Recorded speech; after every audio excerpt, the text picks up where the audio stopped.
الحمد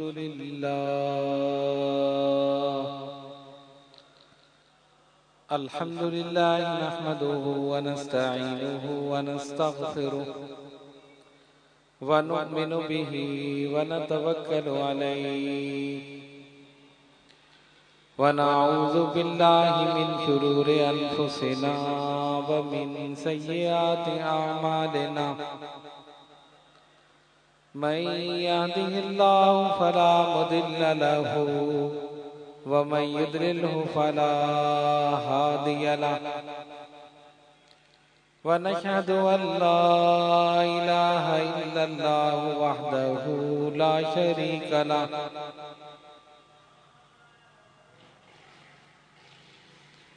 ونشهد أن سيدنا ونبينا وشفيعنا وشفاء صدورنا وغوثنا وغياثنا ومغيثنا ومعيننا وقطبنا وفريدنا ونظامنا وسراجنا وولانا وأشرفنا ونور عيننا محمدا عبده ورسوله أما بعد فأعوذ بالله من الشيطان الرجيم بسم الله الرحمن الرحيم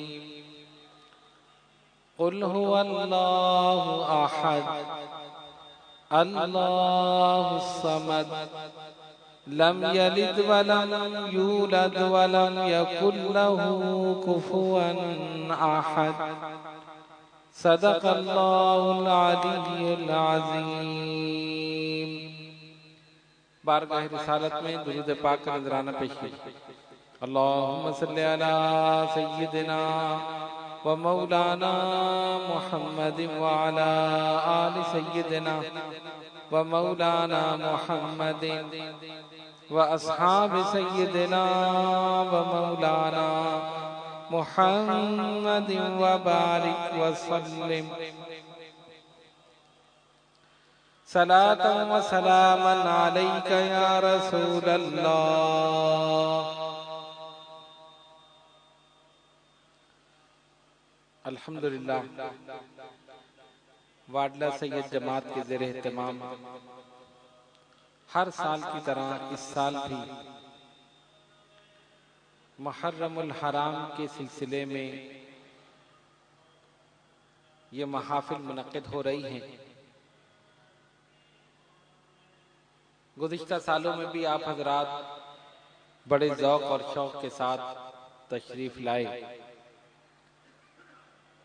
اور یہ فقیر بھی عقیدت اور محبت کے ساتھ حاضر ہوتا رہا۔ اللہ تبارک و تعالی ہم سب کی حاضری کو قبول فرمائے اور جو کچھ بیان کیا جائے اپنی بارگاہ میں منظور و مقبول فرمائے۔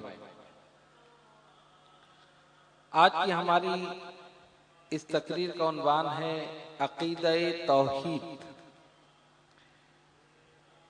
اسلام نے توحید کے بارے میں بہترین عقیدہ پیش کیا۔ دیگر مذاہب میں جب آپ دیکھیں تو اللہ تبارک و تعالی کے متعلق عجیب و غریب عقائد ہیں۔ اس آیت مبارکہ بلکہ اس سورہ مبارکہ کا شان نزول، اس کی فضیلت اور اس کے متعلق چند تفسیری فوائد، یہ تمام چیزیں پیش کرنے سے پہلے ایک تمہیدی کلمات آپ کے سامنے پیش کر رہا ہوں۔ جتنے بھی مذاہب موجود ہیں جب ہم ان کا مطالعہ کرتے ہیں، دیکھتے ہیں، پڑھتے ہیں، غور کرتے ہیں تو اللہ تبارک و تعالی کی ذات کے متعلق عجیب و غریب عقائد ہمیں نظر آتے ہیں۔ اور اگر اسلام سے قبل جو ان کی تاریخ ہے اس کا مطالعہ کیا جائے تو اس میں تو آپ یہ دیکھ کر حیران ہوں گے۔ بارش برسانے کا خدا الگ ہے تو خوشیاں دینے کا الگ ہے، تو غم دور کرنے کا الگ ہے، مصیبتیں دور کرنے کا الگ ہے۔ اتنے خدا ہو جائیں، اتنے خدا کے بندے کم ہو جائیں گے، خدا زیادہ ہو جائیں گے. اور ہر ایک نے اپنا الگ الگ خدا بنا رکھا. کسی نے مٹی کا بنا لیا تو کسی نے پیتل کا بنا لیا، کسی نے سونے کا بنا لیا، کسی نے یاقوت کا بنا لیا، کسی نے لکڑی کا بنا لیا. جیسی جس کی حیثیت تھی اس نے خود خدا بنا لیا اور اس کو اپنے سامنے رکھ کر اس کے سامنے جھکے. یعنی خود بنا رہے ہیں، بندے خدا کو تخلیق کر رہے ہیں. حالانکہ خدا کی شان یہ ہے کہ بندوں کو تخلیق کرتا. اللہ کی شان یہی ہے نا کہ وہ بندوں کو پیدا کرتا ہے.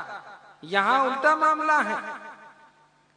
ان کی عقل اتنی خبت ہو چکی تھی، ان کی فکر اتنی زائل ہو چکی تھی اور جہالت کے اندھیروں میں اس طرح بھٹک رہے تھے کہ وہ یہ بھی سمجھنے سے قاصر تھے کہ جس کو ہم خود اپنے ہاتھ سے بنا رہے ہیں وہ ہمارا خدا کیسے ہو سکتا. اپنے ہاتھ سے بنایا، اس کو تراشا، پورا بت بنا کر سامنے رکھا اور اس کے سامنے جھکے. یہی ہمارا خدا ہے. ارے جس کو تم خود بنا رہے ہو وہ کیسے خدا ہو سکتا ہے؟ خدا کی شان یہ ہے کہ مجبور نہیں ہو سکتا، وہ مختار ہے. اور یہ تو ایسا مجبور ہے کہ یہ اپنے منہ پر سے مکھی نہیں اڑا سکتا، تو پھر کیسے خدا ہو سکتا؟ اور حضرت سیدنا ابراہیم خلیل اللہ علیہ السلام نے یہی تصور پیش کیا تھا. آپ جانتے ہیں نا ان کی قوم جو تھی وہ بھی بت پرست تھی. بتوں کو تراشتے تھے، ان کو بناتے تھے، اپنے سامنے رکھتے تھے اور جھک جاتے تھے. ایک جشن مناتے تھے پورے سال میں، اور ان کا طریقہ کیا تھا کہ سارے کھانے بہترین قسم کے بنا کر بتوں کے آگے سجا دیتے تھے. اس کے بعد وہاں سے چلے گئے شہر سے دور اور وہاں جا کر ایک میدان میں جشن مناتے تھے. جو بھی خرافات انہیں کرنی تھی وہ کرتے تھے. اور وہاں سے جب واپس آتے تھے تو ظاہر بتوں نے تو کھانا نہیں تھا، وہ کیسے کھاتے؟ تو یہ کہتے تھے یہ ان کا تبرک ہے، ان بتوں کا ہمارے خداؤں کا تبرک ہے، یعنی انہوں نے جو کھایا یہ اس میں سے بچا. جیسے ہم نہیں کہتے نا بزرگوں کا تبرک ہے، تو یہ کہتے ہیں ہمارے خداؤں کا تبرک. اس کو لے کر جاتے تھے، پھر تقسیم کرتے. تو انہوں نے حسب معمول کھانے پکائے بہترین قسم کے اور بت خانے میں جا کر سارے بتوں کے سامنے رکھ دی. اور اس کے بعد حسب معمول یہ چلے جشن منانے کے لیے، عید منانے کے لیے یا میلہ، جو کچھ بھی آپ کہیں. جب جانے لگے تو حضرت ابراہیم علیہ السلام سے کہا ابراہیم ہمارے ساتھ چلو. فرمایا نہیں، میں نہیں جا سکتا، ہو سکتا ہے کہ شاید میں بیمار ہو جاؤں، اس وجہ سے میں نہیں جا رہا. اچھا وہ لوگ جو تھے ستاروں پر بڑا یقین رکھتے تھے، ستاروں کے علم پر، تو آپ نے آسمان کی طرف دیکھ کر کہا کہ ہو سکتا ہے کہ شاید میں بیمار ہو جاؤں، اس وجہ سے میں نہیں جا رہا. تو انہوں نے یہ سوچا کہ ابراہیم علیہ السلام ستاروں کا علم رکھتے ہیں، انہوں نے اس سے کوئی اندازہ کیا ہوگا کہ عنقریب انہیں کوئی بیماری لگنے والی ہے، اس وجہ سے یہ ہمارے ساتھ نہیں جا رہا. خیر وہ چلے گئے. اب حضرت ابراہیم علیہ السلام نے کیا کیا، ایک کلہاڑی ہاتھ میں لی اور سیدھے چلے ان کے بت خانے کی طرف. وہاں جا کر دیکھا تو عجیب و غریب منظر دیکھا. کوئی بت چھوٹا ہے، کوئی بڑا ہے، کوئی خوبصورت ہے، کوئی بدصورت ہے، عجیب عجیب شکلوں کے، عجیب عجیب چیزوں کے بنے ہوئے بت سارے بت خانے میں رکھے ہوئے اور ان کے آگے قسم قسم کے کھانے سجے ہوئے. آپ نے وہ کلاڑی لی، کسی کا کان توڑ دیا تو کسی کی ناک توڑ دی، کسی کی آنکھ توڑ دی، کسی کو بالکل توڑ کر ریزہ ریزہ کر دیا، سارے بتوں کو لنگڑا لولا کر دیا. کسی کی ٹانگ غائب تو کسی کا ہاتھ غائب، کسی کی آنکھ غائب. اور جو سب سے بڑا بت تھا، کیونکہ انہوں نے چھوٹے چھوٹے تو بت رکھے تھے، لیکن ایک بہت بڑا بت تھا قوی ہیکل، آپ نے کیا کیا، اس کے کندھے پر کلہاڑی رکھ کر آ گئے. اب یہ وہاں میدان میں اپنے کھیل تماشے کرتے رہے، گانا بجانا کرتے رہے، جو خرافات تھیں وہ کرتے رہے. پھر جب یہ واپس لوٹے تو وہاں آ کر اسی خوش فہمی میں کہ اب ہم یہ کھانا اٹھائیں گے، تبرک اٹھائیں گے، تقسیم کریں گے، جیسے ہی اندر داخل ہوئے تو حیران ہو گئے یہ ہمارے خداؤں کے ساتھ یہ کس نے یہ کام کیا؟ من فعل ھذا بآلہتنا، کون ہے جس نے ہمارے بتوں کے ساتھ، ہمارے خداؤں کے ساتھ یہ کام کیا ہے؟ کسی کی آنکھ غائب تو کسی کی ناک، کسی کا ہاتھ، کسی کا پیر، سارے لنگڑے لولے۔ بڑا غصہ آیا، کس نے کیا ہے؟ ایک نے کہا ایک نوجوان ہے، اس کا نام ہے ابراہیم، یقیناً اسی کا یہ کام ہو سکتا، اسی نے یہ کیا، کیونکہ وہ ہمارے ساتھ نہیں گیا۔ اور اکثر آپ ان کو ان کی اس عبادت سے روکتے تھے، ان بتوں کو مت پوجو، اپنے ہاتھ سے بناتے ہو، خود ان کو سنوارتے ہو، تراشتے ہو اور ان کے سامنے جھک جاتے ہو، یہ کون سی عقل مندی؟ وہ سمجھ گئے ہو نہ ہو یہ ابراہیم علیہ السلام یہی ہو سکتے۔ کسی نے کہا ایک نوجوان ہے، اس کا نام ہے ابراہیم، اسی کا یہ کام ہے، بلاؤ۔ بلایا۔ اب آپ دیکھیں حضرت ابراہیم علیہ السلام کی حکمت عملی اور ان کی مصلحت۔ ابراہیم کس نے یہ کام کیا ہے؟ اب اگر کہتے کہ میں نے نہیں کیا تو جھوٹ ہو جاتا، اور اللہ کا نبی جھوٹ نہیں بولتا۔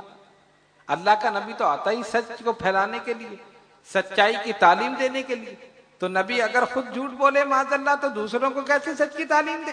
یہ تو ناممکن بات ہے۔ اب وہ سوال کر رہے ہیں ابراہیم کس نے یہ کام کیا ہے ان بتوں کے ساتھ؟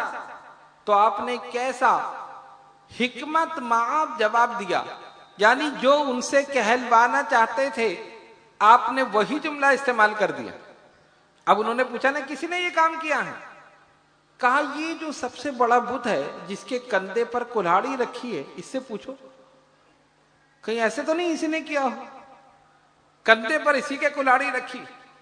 تو جیسے یہ کہا بے اختیار ان کے منہ سے نکلا، یہ کیسے بتا سکتے ہیں؟ یہ تو اپنے منہ پر سے مکھی نہیں اڑا سکتے، یہ کیسے کر سکتے ہیں؟ فرمایا یہی تو میں تم سے کہہ رہا ہوں، یہی بات تو میں تم سے کہہ رہا ہوں، جو اپنے منہ پر سے مکھی نہیں اڑا سکتے، جو مجبور ہے وہ خدا نہیں ہو سکتا۔ خدا کی شان یہ ہے کہ مجبور نہیں، وہ مختار ہوتا۔ خدا کو بنایا نہیں جاتا، خدا تو خود ساری کائنات کو بناتا ہے۔ خدا کو کوئی پیدا نہیں کرتا، خدا کو کوئی تخلیق نہیں کرتا۔ خدا کی شان یہ ہے، شروع سے ہے آخر تک رہے گا، ازل سے ہے اور ابد تک رہے گا، ہمیشہ سے ہے اور ہمیشہ رہے گا۔ اس کی ذات میں تنقیص یا تکمیل کا سوال ہی پیدا نہیں ہو۔ جیسے پہلے تھا ویسے اب ہے، اور جیسے اب ہے ویسے پہلے تھا۔ یہ کیسے خدا ہیں جو اپنے اوپر سے مکھی نہیں اڑا سکتے، جو مجبور ہیں، جو کمزور ہیں، جو لاچار ہیں؟ یہ خدا کی صفت نہیں ہے، خدا مالک اور مختار ہے۔ ان اللہ علی کل شیء قدیر، اللہ رب العالمین اپنے ہر چاہے پر قادر۔ جواب دے دیا، لیکن ان کی تسلی نہیں ہوئی، سوچا کہ کیا تو انہوں نے ہے، نمرود کے پاس لے گئے۔ اب نمرود جو اپنے غرور، تکبر، اختیار، اقتدار میں، نشے میں، بتاؤ کس خدا کی تعلیم تم دے رہے ہو؟ کون ہے تمہارا خدا؟ سیدنا ابراہیم خلیل اللہ علیہ السلام نے فرمایا میرا خدا وہ ہے جو مارتا بھی ہے اور جلاتا بھی ہے۔ یہ میرے خدا کی شان ہے، مارتا بھی ہے اور جلاتا بھی ہے۔ نمرود نے کہا یہ تو میں بھی کرتا ہوں، میں بھی مارتا جلاتا ہوں۔ دو آدمیوں کو بلایا، دو قیدیوں کو، ایک کو سزائے موت کا حکم ہو چکا تھا اور دوسرے کو رہائی کا پروانہ مل چکا تھا۔ اس نے دونوں کو بلایا، تیرے لیے کیا حکم ہے؟ اس نے کہا مجھے سزائے موت کا حکم ہو گیا، سنا دی گئی سزا۔ اچھا جاؤ اس کو آزاد کر دو، چھوڑ دو۔ دوسرے کو بلایا، تیرے لیے کیا حکم ہے؟ مجھے آزادی مل گئی ہے، کہا اس کا سر قلم کر دو، مار دو اس کو۔ مار دیا گیا۔ اب یہ حضرت ابراہیم علیہ السلام کی طرف متوجہ ہوا اور کہتے ابراہیم تم نے کیا کہا تھا؟ میرا خدا مارتا بھی ہے، جلاتا بھی ہے، دیکھو یہ صفت تو میرے اندر بھی ہے، یہ تو میرے اندر بھی، میں بھی مارتا اور جلاتا ہوں، وہ کیسے؟ اس طرح کہ جو مرنے کے لیے جا رہا تھا، جس کو سزائے موت ہو چکی تھی، میں نے آزاد کر دیا، اس کو جلا دیا، اور جو زندگی کی طرف جا رہا تھا، جس کو رہائی مل چکی تھی، میں نے سر قلم کرا دیا۔ یہ تو میں بھی کر سکتا ہوں۔ حضرت ابراہیم علیہ السلام نے سوچا ہوگا یہ بے وقوف ایسے نہیں سمجھے گا، یہ ایسے نہیں سمجھے گا، اس کے سامنے ایسی دلیل دی جائے کہ بات اس کی سمجھ میں آ جائے۔ آپ نے فرمایا اچھا یہ بات ہے تو سن، میرے خدا کی ایک شان اور ہے، مشرق سے وہ سورج نکالتا ہے، اگر تجھ میں ہمت ہے تو مغرب سے نکال دے۔ اب پریشان ہو گئے، جو زمین کا کام تھا وہ تو کر دیا، کسی کو مار دیا، کسی کو چھوڑ دیا، آسمان پر تو حکومت نہیں تھی نا۔ ورنہ میرے خدا کی شان یہ مشرق سے سورج نکالتا ہے، مغرب میں ڈبو دیتا۔ اگر تو خدائی کا دعوے دار ہے، مغرب سے نکال دے۔ قرآن نے کہا فَبُہِتَ الَّذِي كَفَرَ، خاموش ہو گیا۔ ابراہیم علیہ السلام کی اس دلیل کے سامنے جواب نہ دے سکا اور مبہوت ہو کر رہ گیا۔ یہ ان کے تصورات تھے۔ یہ میں نے ایک جھلک اس لیے پیش کی تاکہ آپ کے ذہن میں بیٹھ جائے کہ اللہ تبارک و تعالی کی ذات کے متعلق ان لوگوں کا عقیدہ کیا تھا۔ ہر بت کو سامنے رکھ کے یہ ہمارا خدا، اور کہتے یہ بارش برسانے والا ہے، تو یہ خوشیاں دینے والا ہے، یہ مصیبتیں دور کرنے والا ہے، یہ مشکلات دور کرنے والا ہے، یہ رزق دینے والا ہے۔ ہزاروں لاکھوں خدا بنا لیے، یہاں تک کہ ستو ہوتا ہے نا، اس کا خدا بنا لیا، اور اس کو بنا کر اپنے تھیلے میں رکھ لیا، خدا کو تھیلے میں رکھ لیا، اور چلے جا رہے ہیں سفر کرتے کرتے۔ جب راستے میں زیادہ راہ ختم ہو گیا تو اسی خدا کو توڑ کر کھا گئے۔ کر لو یہ تمہارا خدا ہے، اپنے خدا کو خود کھا گئے۔ یہ کیسا خدا ہے جس کو بندے کھا جائیں؟ یہ کیسا خدا ہے جسے بندے بنا لیں؟ اسلام نے خدا کا بہترین تصور پیش کیا۔ اسلام نے کہا خدا وہ نہیں ہے جس کو تم بناؤ۔ نبی پاک علیہ الصلوۃ والسلام نے فرمایا اس خالق اور مالک کو مانو جس نے تم کو بنایا، ان بتوں کو مت پوجو جن کو تم نے بنایا ہے، اس کو مانو جس نے تم کو بنایا۔ ان کو تو تم نے خود بنایا، اپنے ہاتھ سے تراشتے ہو، سنوارتے ہو، بناتے ہو، کوئی مٹی کا ہے، کوئی لکڑی کا ہے، کوئی کسی چیز کا ہے، اور اس کے بعد اپنے سامنے رکھ کے ان کے سامنے جھک جاتے۔ سرکار نے فرمایا ان خداؤں کو مت پوجو جن خداؤں کو تم نے بنایا ہے، آؤ اس خالق اور مالک کے سامنے جھک جاؤ جس نے تم کو بنایا۔ ہمارا خدا مجبور نہیں ہے، مختار ہے، وہ ہر چیز پر قادر ہے، وہ جو چاہے جب چاہے کر سکتا۔ یہ اس خدا کی شان ہے۔ اسلام نے بہترین تصور پیش کیا۔ تو اب عقیدہ توحید کیا ہے؟ یہ سورہ مبارکہ جو آپ کے سامنے تلاوت کی گئی، سورہ اخلاص، اس سورہ مبارکہ کے کئی نام ہیں۔ مفسرین کرام نے لکھا کہ اس کا ایک معنی ہے سورہ اساس، ایک معنی ہے سورہ نجات، ایک معنی ہے سورہ نور، ایک معنی ہے سورہ امان، ایک معنی ہے سورہ اخلاص۔ بہت سے معنی اس سورہ مبارکہ کے مفسرین کرام نے ذکر کیے ہیں، اور سب سے مشہور اس کا نام ہے سورہ اخلاص۔ اس کو سورہ توحید بھی کہتے ہیں کہ اللہ تبارک و تعالی کے واحد ہونے، یکتا ہونے کا ذکر اس سورہ مبارکہ میں موجود ہے۔ اب سب سے پہلے اس کا شان نزول۔ آپ جانتے ہیں کہ قرآن مجید فرقان حمید ایک دم یک بارگی پورا کا پورا نازل نہیں ہوا۔ جس طرح آج ہمارے پاس موجود ہے، کیا اس طرح قرآن نازل ہوا؟ نہیں، ایک ایک آیت نازل ہوتی رہی۔ جیسے جیسے احکامات، معاملات، مسائل، حالات پیش آتے رہے، ویسے ویسے آیت ربانی کا نزول ہوتا رہا۔ کبھی شراب کی حرمت کا حکم نازل ہوا، کبھی پردے کے احکام نازل ہوئے، آیت حجاب نازل ہوئی۔ اسی طرح مختلف اوقات میں قرآن مجید فرقان حمید کا نزول ہوا۔ تو یہ قرآن یک بار کی نازل نہیں ہوا، بتدریج، آہستہ آہستہ جیسے جیسے احکامات نازل ہوتے رہے، آیات